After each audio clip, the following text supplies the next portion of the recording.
Bonjour à tous et bienvenue sur la première chaîne d'actualité quotidienne qui parle de NFT et de jeux blockchain. Vous le savez, c'est tous les jours, ça dure un petit quart d'heure et c'est pas encore fait, pensez à vous abonner à la chaîne. Alors vous l'avez vu, forcément les cryptos ont explosé et incroyable, les NFT ont suivi. On l'avait un peu teasé hier dans la vidéo, finalement c'est arrivé, donc vraiment on est super content. Forcément on va reparler de ce marché NFT qui est dans le vert, mais le vert absolu, un vert pétillant. Il y a beaucoup de belles news.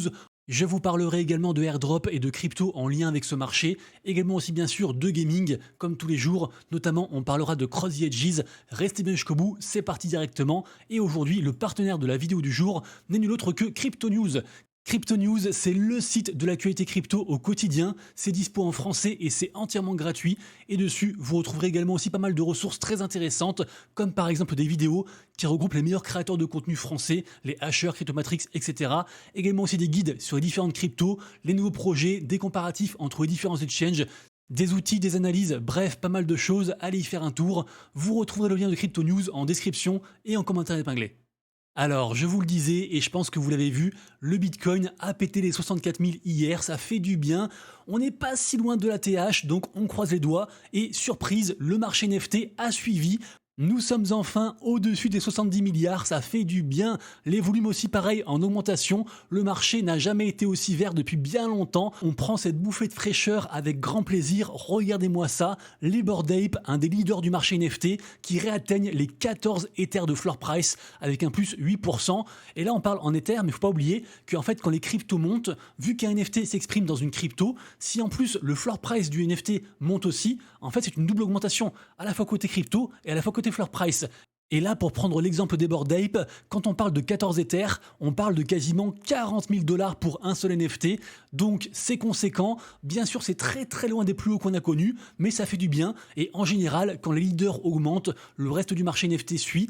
Les Bored Ape qui d'ailleurs ont une très belle news, puisque en effet, ils nous teasent pour septembre la saison 2 de leur partenariat avec Bape. C'était un truc qui avait très bien marché. Je le rappelle, Bape, c'est une immense boîte, c'est une marque en fait de vêtements, notamment de chaussures. Donc on imagine bien sûr le retour des chaussures Bored Ape. Ça a l'air de rien, mais la commu en raffole. Nous avons aussi aujourd'hui un plus 5% pour la collection NFT Pudgy Penguins, un des leaders pareil du marché NFT, qui s'approche donc des 11 Ethers. 11 Ethers, c'est quoi? C'est 30 000 $. Les Pudgy Penguins qui nous disent aussi pareil une prochaine activation côté Pudgy Gaming. Donc c'est Lucanet, le CEO qui nous en parle. Il y a 3 prochains jeux qui sont attendus. Les Pudgy Penguins sont vraiment très forts et particulièrement dans leur communication et aussi dans leurs activations côté Web 2. Leur IP se développe de plus en plus, c'est assez incroyable. Ils commencent à avoir des millions de followers sur les différents réseaux, Instagram, TikTok, etc. Alors je ne vais pas faire toutes les collections, mais vous l'avez vu, quasiment tout est vert, les Azuki, les Captains, les ce que vous voulez, tout est vert. Côté Solana, c'est également vert aussi, mais un petit peu moins quand même, notamment côté Mad Labs. Je ne sais pas ce qui se passe, pour moi c'est une des meilleures collections NFT. Et il galère à s'extraire des 50 sols. Par contre, Clenosaur, dont j'ai parlé je crois avant-hier, fait une très belle perf avec un plus 14%. C'est un petit peu les Pudgy Penguins, mais version Solana, j'aime beaucoup. Et sinon, regardez-moi ça, les NFT Bitcoin, les NFT ordinal. Non seulement le Bitcoin augmente, mais en plus les NFT Bitcoin, qui s'expriment donc en Bitcoin, augmentent aussi eux aussi, et pas qu'un peu. Donc du coup, c'est, comme je disais tout à l'heure, une double augmentation. Ça fait du bien. Les Bitcoin Puppets, qui prennent un 21%, c'est incroyable. Ils sont à 0,11 Bitcoin. Donc à peu près 7 000 $. Je pense qu'il y a encore de la marge. Évidemment, c'est toujours très compliqué d'acheter sur une mèche verte, mais les NFT sont tellement tombés bas que ça peut que remonter. En tout cas, c'est ce que j'espère, c'est ce que je pense. On verra tout ça, mais ça bouge beaucoup aussi côté NFT Bitcoin. Juste pour finir sur ce récap NFT, qui je vous le rappelle, est publié tous les matins sur mon compte Twitter vers environ 11 h. Donc sous-entendu, abonnez-vous, enfin suivez-moi sur Twitter aussi également. Vous retrouvez bien sûr le top 3 des NFT qu'on fait le plus de volume, des gagnants, des perdants. D'ailleurs, dans les gagnants, on a Creature World qui a atteint 0,07 ETH de floor price. C'est assez incroyable parce que Creature World, en fait, c'est une ancienne collection qui marchait plus trop, qui était un petit peu oubliée. Et en fait, là, ils ont teasé l'arrivée semaine prochaine d'un nouveau mint avec la norme ERC 404, donc la norme qui mixe, on va dire, la crypto et les NFT. Ça se passera sur la blockchain Base. Cette nouvelle a été très bien accueillie et c'est ce qui explique donc la montée du floor price. On est sur un plus 127% aujourd'hui, assez incroyable. Et puis voilà, pas de mint intéressant aujourd'hui selon moi. Ça bouge un peu aussi pareil côté NFT les plus capitalisés. Ça vous consultez, soit vous faites pause, soit vous allez sur mon compte Twitter.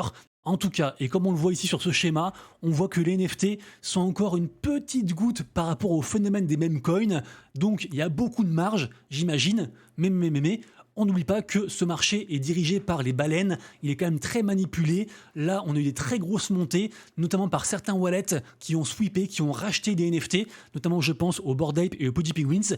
Ils en ont pris plein et ces wallets, un jour ou l'autre, prendront des profits. Donc attention tout de même, on est sur une belle lancée, mais rien dit que ça va pas se retourner dans les jours qui suivent. Par contre, à long terme, évidemment que c'est super bullish et l'argent commence de nouveau à retourner côté NFT. Je vous le rappelle ensuite, l'application mobile de la marketplace Magic Eden est sortie. Magic Eden, je le rappelle aussi, c'est une marketplace montante qui a aussi son propre wallet, qui est donc dispo aussi sur téléphone. Et Magic Eden, on en parlait je crois hier ou avant-hier, ont teasé l'arrivée très prochaine de leur crypto, la crypto ME. Et d'ailleurs, pour ceux qui sont actifs sur la marketplace, on gagne des diamants actuellement et ces diamants seront convertis en une crypto. Et là, qu'est-ce que c'est l'annonce? L'annonce, c'est justement pour fêter en fait l'arrivée de l'application mobile.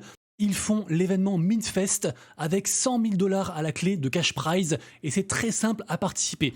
En fait, vous avez juste à minter ces 3 NFT. Il y a différentes périodes. Par exemple, le premier, le Dog with Hat, se termine le 25 août. Donc demain dimanche, ce sont des NFT commémoratifs, ils ne servent pas à grand chose, si ce n'est à célébrer le partenariat entre Magic Eden et puis donc le même coin Dog with Hat. Ça coûte quasiment rien, ça coûte 1,11$, donc quasiment rien. Pour l'instant, il y a seulement 7000 personnes qui l'ont minté, donc c'est pas grand chose. On ne peut minter qu'un seul NFT par compte, par wallet, et à chaque fois qu'on le fait, on gagne un ticket. Donc 3 au maximum, vu qu'il y aura 3 NFT. Par contre, si vous mintez depuis l'application mobile sur téléphone, avec le wallet Magic Eden, à ce moment-là, vous multipliez par 2 ces tickets-ci. Donc en gros, on peut avoir 6 tickets, et à la fin, ces 6 tickets, tous vos tickets, permettront donc de se partager la cagnotte de 100 000 balles. Pour moi, ça coûte quasiment rien à faire, au pire vous recréez un wallet.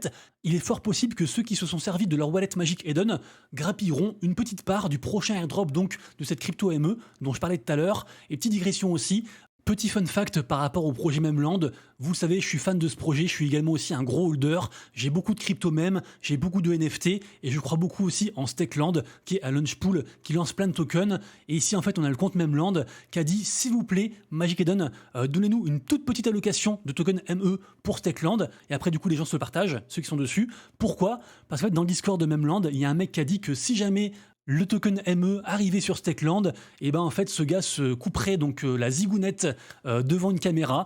Voilà, donc c'est évidemment une grosse blague si je puis dire, mais on voit tout de même la force de Memland qui arrive en fait à transformer une situation par rapport à un truc d'actualité qui est très hypé, donc ce token ME, et au final ça obtient donc 1000 likes avec 50 000 vues. Donc voilà, donc l'avenir nous dira si le token ME arrive sur Stakeland et si donc cette personne devra s'auto-énuquer, si je puis dire. Pour l'instant donc c'est une rumeur. Par contre, je le rappelle, on a un très gros événement qui arrive du 18 au 19 septembre à Singapour. Cet événement s'appelle le Token 2049. C'est un immense événement crypto mondial, il y aura tous les pontes, tous les gros de ce monde, y compris bien sûr aussi côté NFT. Et sachez que la dernière fête, la fête de clôture, est co-organisée par Memland et par Magic Eden. Donc peut-être qu'un truc va se passer. Toujours est-il qu'avec la récente grosse montée des cryptos, la crypto meme, donc la crypto de Memland, a pris 15%, elle est actuellement à 0,013 et ses NFT principaux, les Captains, ont pris 12%, donc ça je suis content dans tous les cas.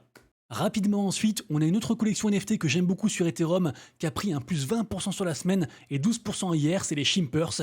J'aime vraiment beaucoup ce qu'ils font, à la fois pour le côté IP, pour le côté aussi commu et pour le côté aussi gaming. À l'image des Pudgy Penguins, ils sont un petit peu sur tous les fronts, et donc là en fait ils sortent une espèce de collection de cartes, ça se passe sur Base. Il y a beaucoup de choses qui se passent sur Base, ce qui présage peut-être d'une future grosse tendance de NFT sur Base, qui commence à pointer le bout de son nez. En tout cas ici donc on a une carte, ça coûte genre 2$, 1 ou 2$, vraiment c'est pas cher du tout. Et donc actuellement, et je crois que ça dure jusqu'à demain, on peut donc minter cette carte, et je crois qu'à terme d'ailleurs il y aura aussi un free mint. Bref, si l'écosystème Shimpers vous intéresse, mais que 0,31 ETH c'est trop, peut-être ça peut être intéressant de rentrer dans l'écosystème Shimpers via ce genre de carte. Ensuite, vraiment faites-le. Ce airdrop va sûrement régaler. Moi, j'en suis sûr. En tout cas, c'est ce que je pense. Au pire, vous perdrez juste un peu de temps. Ce airdrop, c'est très simple. Vous avez juste à faire quelques quêtes d'interaction sociale, genre like, RT, ce genre de choses. Et surtout aussi à récupérer donc vos drunk points tous les jours, quotidiennement. C'est une initiative de la part du groupe Rect Brand, dont la collection principale, les Rect Guys, ont bien performé dernièrement. On est actuellement à 0,40 Ether et je le redis, c'est gratuit, ça prend pas beaucoup de temps. La collecte, le groupe est très aimé de la commu Web3, donc allez-y. Enfin, grosse nouvelle qui est passée un peu inaperçue, Inspect, qui est un outil vraiment que j'adore. Inspect, qu'est-ce que c'est? Pour la faire courte, eux ils se décrivent comme étant un layer 2 à Twitter. En gros, vous allez avoir plein de data sur les NFT, sur les influenceurs, etc. par rapport à Twitter. Inspect a une crypto. Et alors évidemment, il faut que je vous en parle pour que ça pumpe sous mes yeux. Là, on est monté à 2 centimes. Donc on est sur à peu près du plus 40% en 24 heures. Depuis donc le 23. Depuis quoi? Depuis en fait cette annonce. Puisque en effet, la token économie du projet de Inspect va changer. Et le token INSP devient un token déflationniste. Donc de plus en plus rare. Donc c'est pour ça que du coup la crypto pète. Et si jamais, sans parler de la crypto, allez faire un tour sur Inspect, c'est un outil qui est gratuit et vraiment c'est de l'or. Côté gaming ensuite, nous arrivons au troisième et avant-dernier jour de la Gamescom, donc un immense événement IRL qui se passe à Cologne, en Allemagne. C'est un événement jeux vidéo au général, mais vous le savez, j'en ai parlé je crois avant-hier, on a plusieurs jeux Web3 qui y sont allés, comme par exemple Illuvium, Pixelmon, Wilder World et Parallel. Ces 4 jeux, je les kiffe de fou, donc si vous ne connaissez pas, renseignez-vous. Moi en tout cas, j'attends le résumé de la Gamescom par rapport aux jeux Web3. Est-ce que les gens du Web 2 ont été intéressés par ces jeux ? Mais en tout cas, ne serait-ce que d'y avoir été, c'est déjà super. Ensuite, aujourd'hui prend fin donc la bêta fermée du jeu Limitera. Il y avait quand même $1 million à la clé, donc on verra si les gens ont eu raison de jouer à ce jeu. Pour l'instant, j'ai vu que des retours positifs par rapport à Limitera, donc ce MMORPG sur Ronin.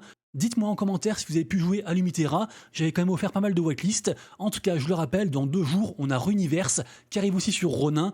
Le MMORPG Runiverse, j'en ai longuement parlé avant-hier. En tout cas, je vous invite au moins à aller récupérer vos donuts gratuitement et quotidiennement sur le site. Après, j'ai envie de vous dire que vu le succès de la bêta fermée du jeu Runiverse plus donc le succès de Limitera dernièrement, ça sent très bon pour Ronin et donc aussi pour cette prochaine campagne du jeu Runiverse. Info suivante, grosse annonce du côté de Cross the Edges. Cross the Edges donc à la base un jeu de cartes mais beaucoup plus que ça. Cross the Edges annonce donc la saison 3 The Rift. Alors dernièrement j'ai un peu moins suivi. Ce que je sais c'est qu'il va y avoir des lands qui vont arriver très bientôt sur cet écosystème. Également aussi un MMORPG qui s'appelle Arise qui est très attendu. Également aussi des cartes physiques. Donc il se passe pas mal de choses sur Cross the Edges. Mais pour le moment les gens semblent un peu déçus ou en tout cas sont pas forcément dans la hype. Le prix des packs a beaucoup baissé. Le prix de leur token, la crypto CTA s'est écroulée, on est à 12 centimes et bien sûr là où certains verront du FUD, d'autres verront des opportunités de recharger une crypto à moindre coût. Moi, mon avis perso, c'est que je suis pas du tout objectif par rapport à Cross the Edges parce que j'adore son fondateur. J'adore la vision du projet, mais aussi le lore qui est autour. À la base, Cross the Edges, c'est des bouquins. Donc vraiment, c'est beaucoup de choses, Cross the Edges. Les gens sont surtout déçus en fait du TCG qui est actuellement à l'écran. D'ailleurs, je sais pas s'il y a encore en fait des récompenses par rapport au leaderboard. Vraiment, les gens attendent l'arrivée de Arise, le MMORPG comme le Messi. On verra si c'est le cas. Vous, qu'est-ce que vous en pensez? Est-ce que vous croyez encore à Cross the Edges? Et aussi, est-ce que vous investissez votre temps ou votre argent dans Cross the Edges? Pour terminer, les plus anciens s'en rappelleront, je vous ai longtemps parlé de Castille, il y a je pense environ 8 mois voire 1 an. Castille, c'était un projet gaming très attendu, un projet gaming free mint. Castille pour l'instant, je ne sais pas trop où ils en sont, mais le jeu commence à ressurgir. À la base c'est un RPG. Et là, ils viennent de sortir des quêtes d'engagement social. Moi, j'ai pas encore commencé, mais bon, c'est entièrement gratuit. À l'issue donc, un airdrop et des multiples cadeaux de ce qu'ils disent. Ça se passe sur la blockchain Aptos. C'était vraiment un projet très hypé, donc ça peut être l'occasion d'aller sur ce projet alors que les gens n'en reparlent pas encore trop. Donc à vous de voir. C'est tout pour moi en tout cas pour cette vidéo. J'espère que je vous ai apporté encore aujourd'hui un petit peu de valeur. Si c'est le cas, pensez à vous abonner à la chaîne, voire même mettre un commentaire. En ce moment, il y a un peu moins de vues, donc ça me ferait du bien. En tout cas, passez tous un excellent week-end. On se retrouve lundi pour une prochaine vidéo. Prenez soin de vous, de vos proches et de vos wallets. C'était Monsieur Rabbit. Ciao.